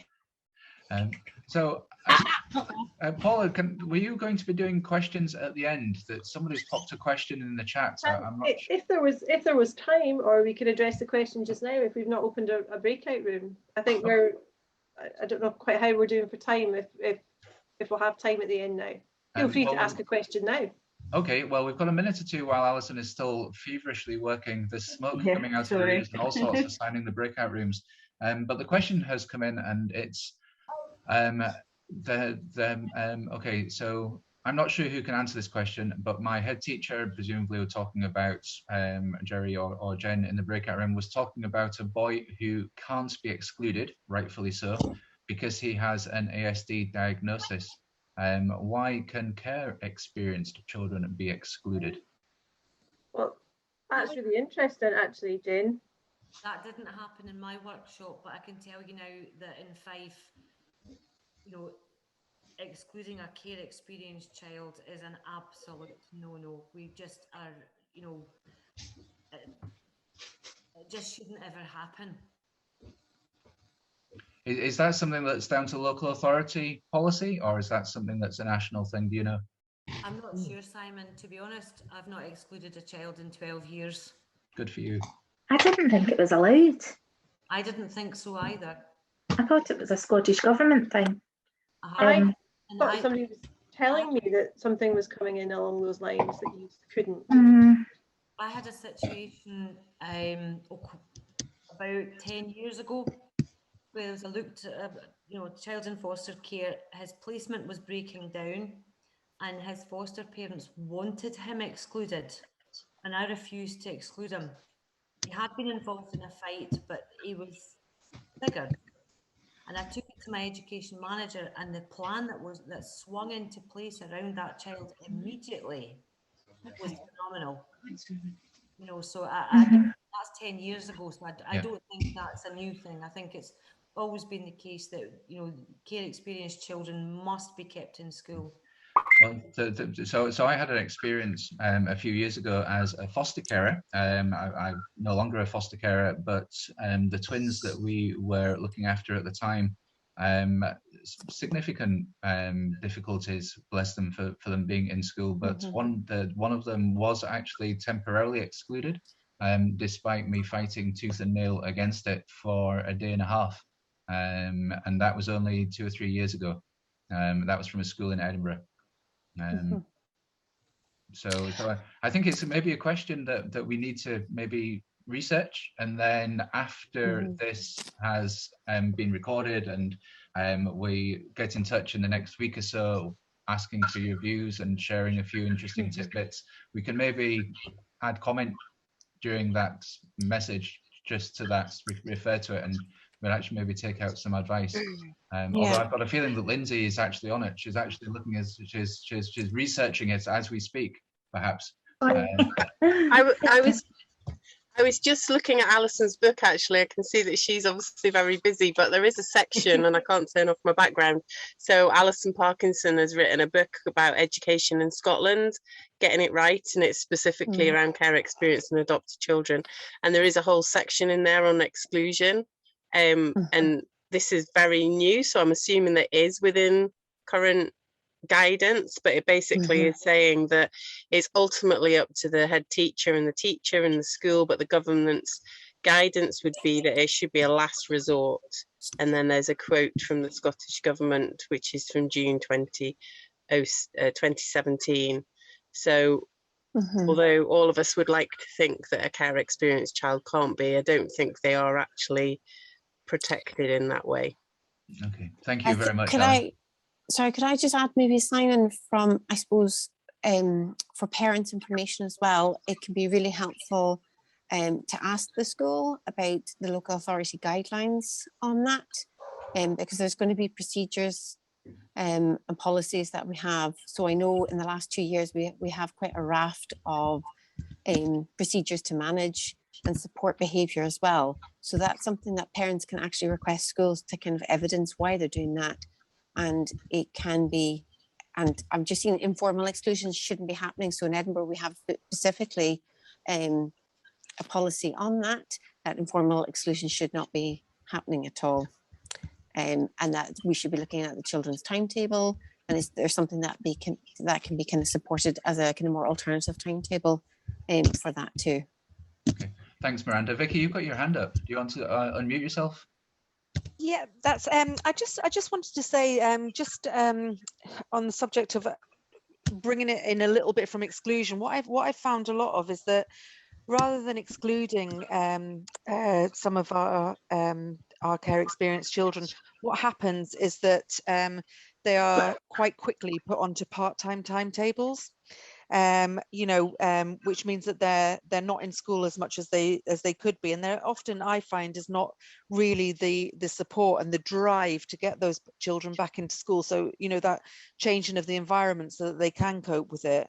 So the children end up, one morning a week doing cookery or baking, which I think is great, if they like doing that. But at the same time, I really do think that we should be striving to, it almost sometimes feels to me like it's almost another way of excluding the child from the school, but without excluding them, if that makes sense.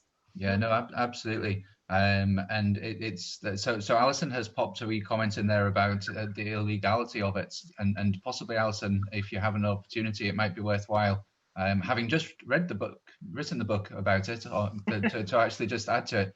Thank you to Ali, and thank you to the others for actually being part of that conversation and having a wee chat. And I should mention, while Ali is on screen in front of me here, that the FASD Hub did an absolutely fantastic presentation on Tuesday night as well. So please have a little look for that in the Adoption UK YouTube channel when it gets downloaded. But sorry, back to Alison and exclusions, temporary or otherwise. Yeah. I was going to say we're good to go with the breakout rooms, okay, Paula. But I would just say the comment that I put in the chat there, there's no such thing as an informal exclusion. So if your school's ringing up and asking you to take your child out of school or not to bring them into school, you say, well, that needs to be recorded as a formal exclusion with all of the business around that, because that's an exclusion off the books, as it were. So sorry, because I was looking at the groups, I didn't hear who said that informal exclusions shouldn't be happening. Indeed, they shouldn't. There's no such thing. Okay, thank you very much. So it's possibly, Alison, yeah. Just looking at the time, if we want to have a second breakout room, I think we probably should open the rooms now, if that's okay. Yeah, and then I'll maybe reduce the time maybe to 15 minutes, just to give people a chance to chat again informally. The breakout discussion is very informal, and you can carry on with your discussion about exclusions, or you can carry on with your discussion about whatever the kind of topic for your breakout room is. I suppose that's the beauty of the education discussions. They grow out of the participants' questions and experiences and the things that you're sharing. Yeah, and you can leave the breakout room. You're welcome to leave and ask me to put you into another one, or to just leave and chat. Okay, I'm opening now. I guess the size of the breakout rooms can be a bit hard to manage if people have popped away. Yes, they're a bit. I tried to put everybody into the third choice from thingy, so neurodiversity is a bit large, but not sure. Anyway, do any of you want to go anywhere? Can I pop in and out of rooms as I choose, or do you have to put me into one? You should be able to put yourself. Are you a? It's got a join button, so I could just, if it says join, I could just join it. Is that right? Yeah. Yeah. Okay. Just looking at the size of them. So Kevin's got 4 people. Ali's only got 2. Ali's not got anybody in her room. She's just got Ali and Lorna. Is that right? Oh, right. Yeah. Sorry, folks. Sorry, Ruby's just come back in complaining of a sore tummy from Scouts. Sorry. Maybe Ali and Lorna could join Carol's group. Yeah, should I reassign them? So none of their people must have come back. So where do you want me to send them, Paula? Well, I'm just looking. So Carol's got only 3 in her room. FASD, would it make sense to join them together? Okay. Well, how about if I send Lorna to Carol is the promise, isn't she? So well, both Lorna and Ali are part of the hub, aren't they? So yeah, and send Ali.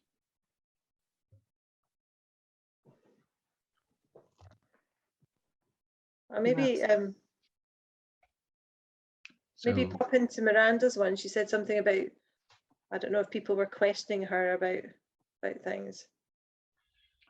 So there is a Lindsay who's not joined room 5 as well. Lindsay, if you're on this main screen still, do you want to maybe just drop a wee message into the chat if there's a problem with you joining your breakout room, or if you wanted to move into a different breakout room to the one you've been assigned, please just give us a wee drop message in the chat function.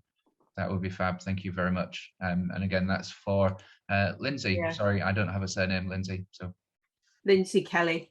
Okay. Sent you an invite for Kevin's group. Yeah, not joined at the moment. So Lindsay, once again, if you just want to give us a wee mention in the chat if there's a different area that you want to go into. I just sent Ali to Kevin's group just to swell the ranks. That's cool.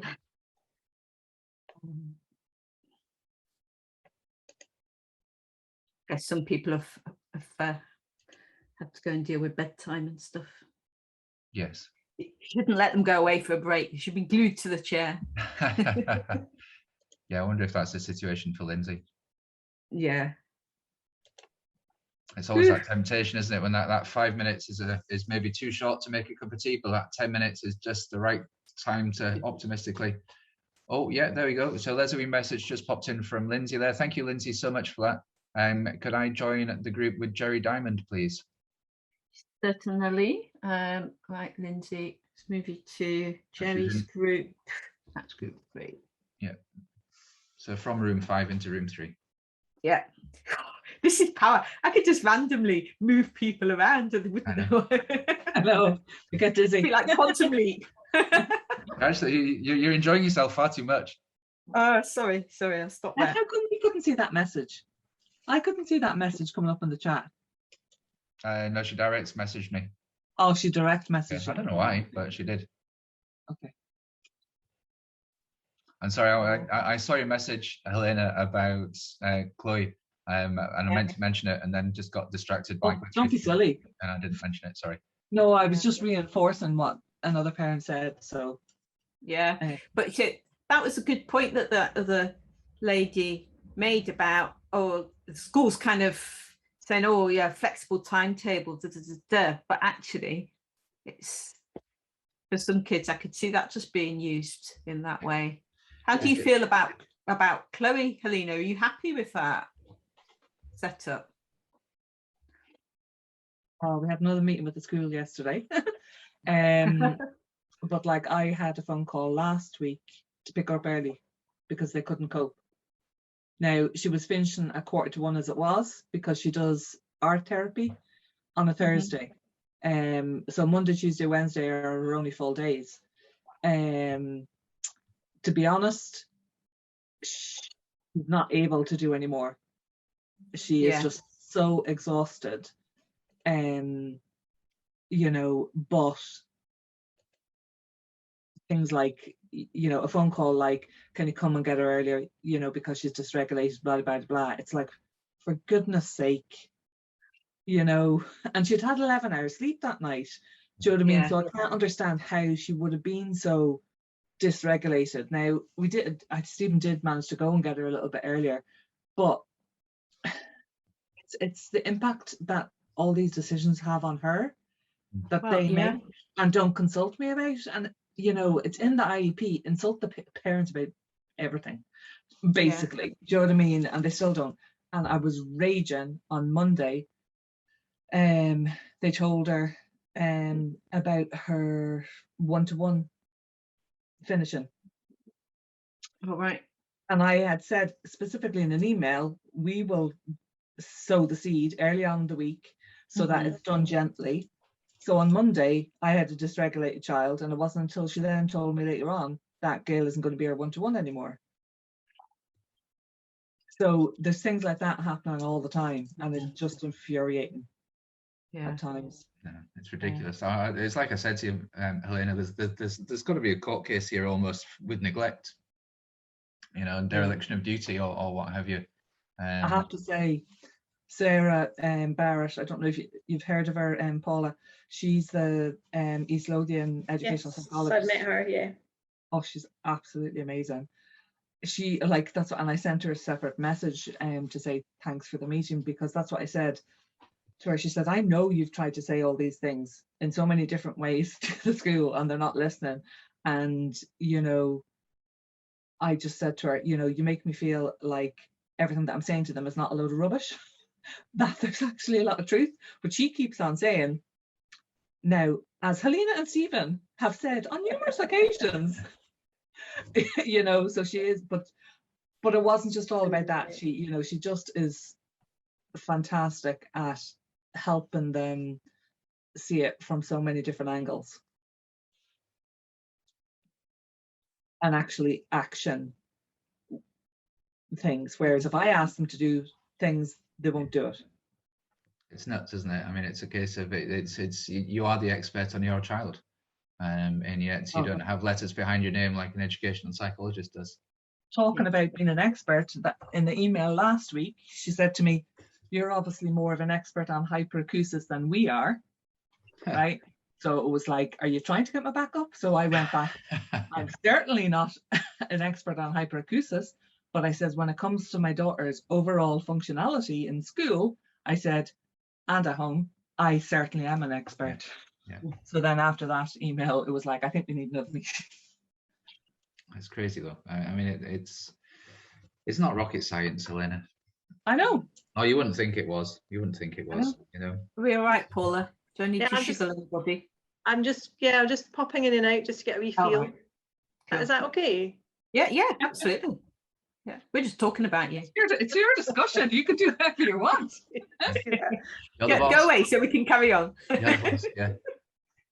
So about Paula. Oh, she's not gone yet. All right, okay. No. I mean, that business, the dysregulated, come pick them up. That's just teaching her that they can't cope with her. Absolutely. Yeah. Absolutely. And kick off and mum or dad will come. Yeah, I know. And I wonder if that's the thing about the temporary exclusions or the the suspensions, the half day or something like that is purely along the lines of the fact that they can't cope. Yeah, it is. Or that someone's called in sick and they don't have the staff like they normally would do, and it's just rubbish.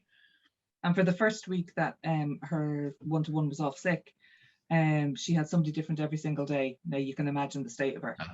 I mean, but she did put her hands up yesterday at the meeting and say that was so the wrong thing to do.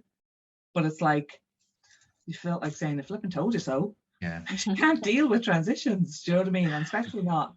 But how long has she been at the school? And just apologizing for it doesn't mean it's not going to happen again. And you can't have any faith that it's not going to happen again just because they've apologized for it, because they don't seem to be learning very much from mistakes in the past.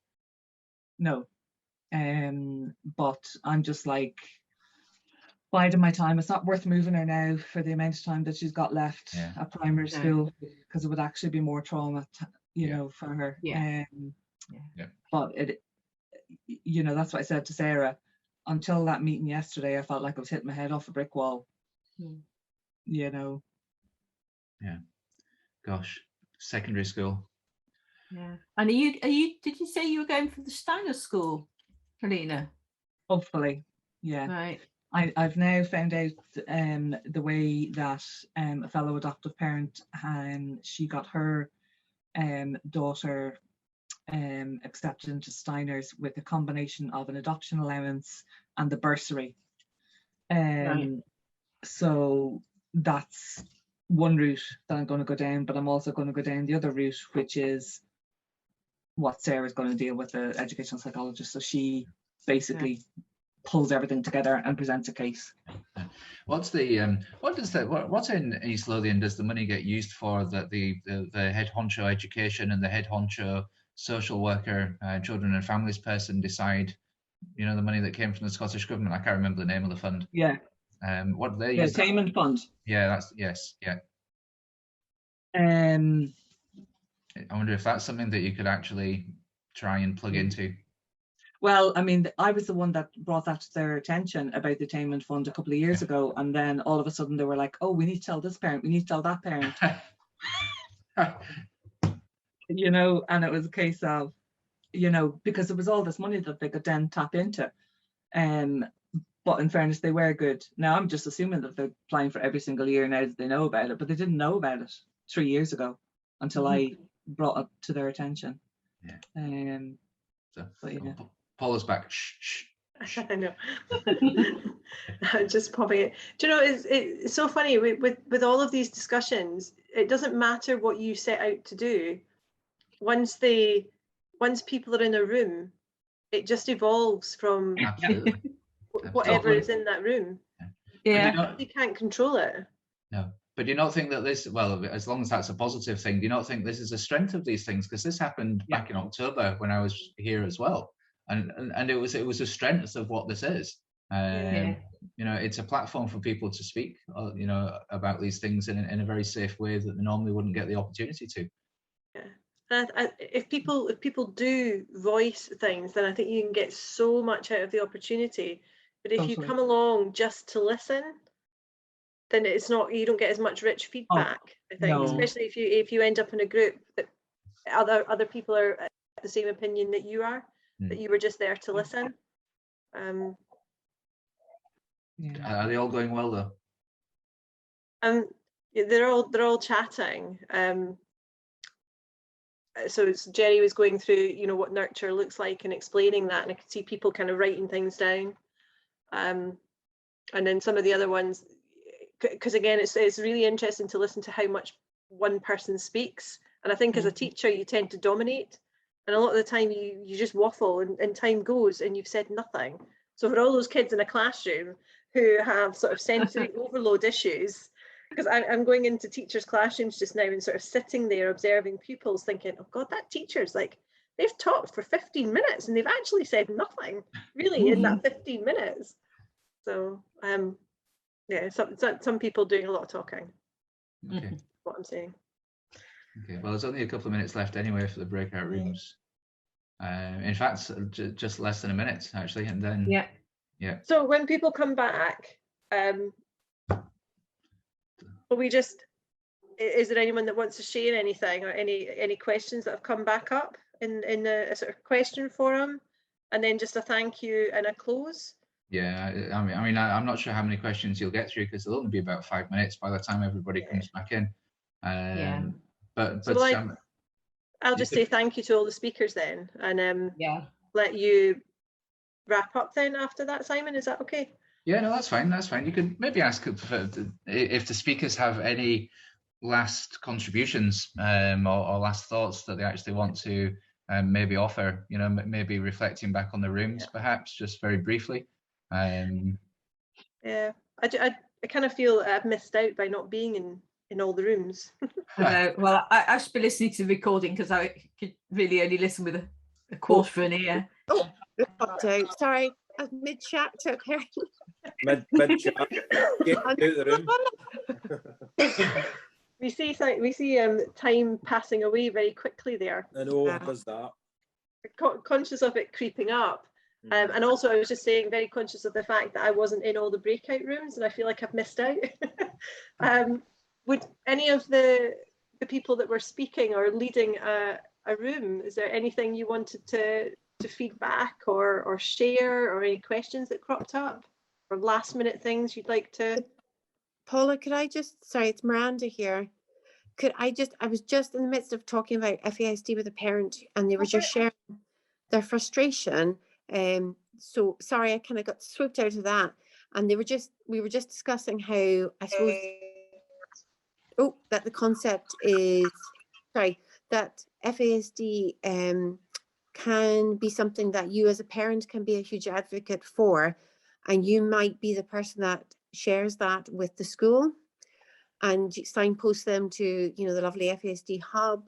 But it is about that partnership and sharing good resources that we know, and using kind of GRFIC as well, and making sure that parents understand that where the child is having difficulties, that getting in and having a conversation straight away with schools is really important, and that a child planning process can really support that too.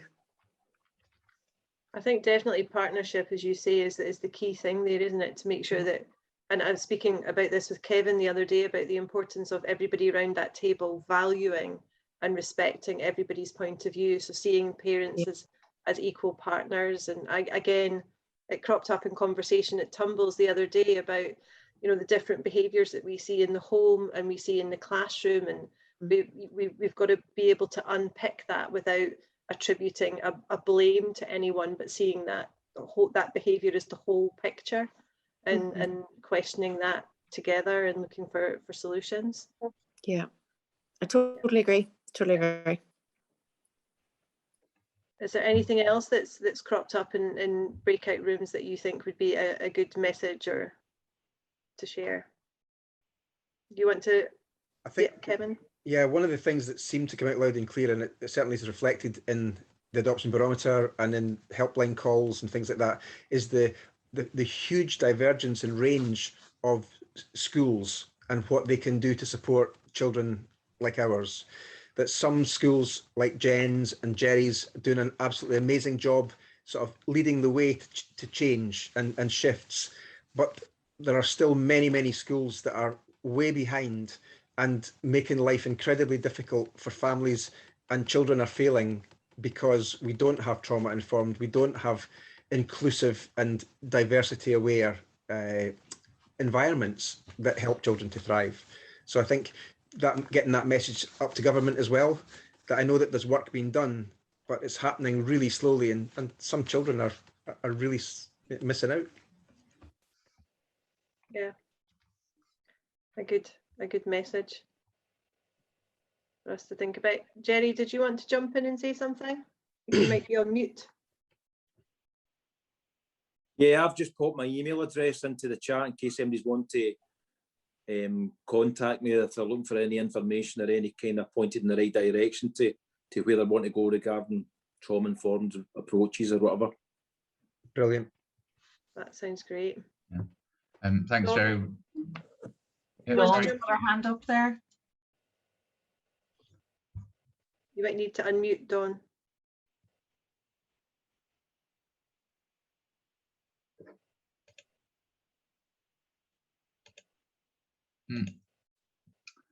No, I think we've. Are we all right? I thought Dawn was going to. I thought Dawn had a wee hand up to jump in. Well, yeah, you did. Can I just say thank you? It was interesting, and I'm pleased that people are beginning to put trauma and ACEs and things like that into this. So at least there's a start. So that's something. Can I just add though that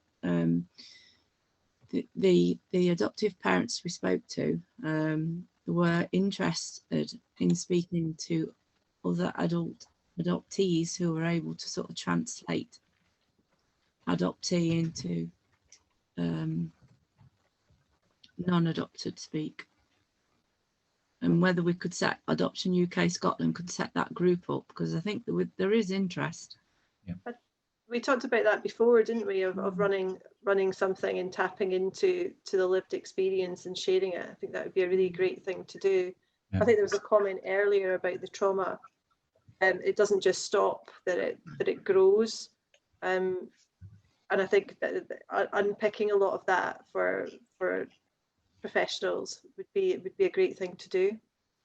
I think we get. Yeah. I think it's a good chance, and another nice link actually, that we are planning a Wednesday webinar on the 7th of December. Even though it's not a Wednesday, we like the name, so we're sticking with it. But on the 7th of December, Dawn is going to be featuring, and possibly some other adult adoptees as well, in a Ask Anything event. So please keep your eyes open on social media for notifications on that. If you have signed up for the Adoption UK Scotland newsletter, then look out for information on that as well. I just want to draw a few bits of information in the chat just as we're drawing to the end here. There is some contact details for the FASD Hub in Scotland for anybody that has further information or requests about the FASD Hub.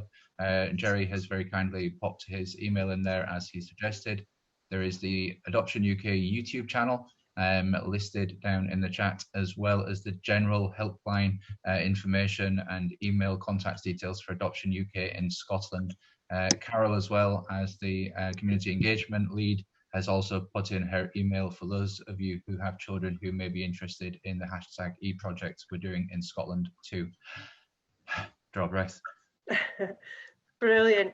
Can I say thank you so much to all the speakers who prepared something for today and came along and volunteered their time to present and also to run the breakout rooms, and to Ali and Dawn for doing that as well. Really appreciate the time and effort that you've put into this.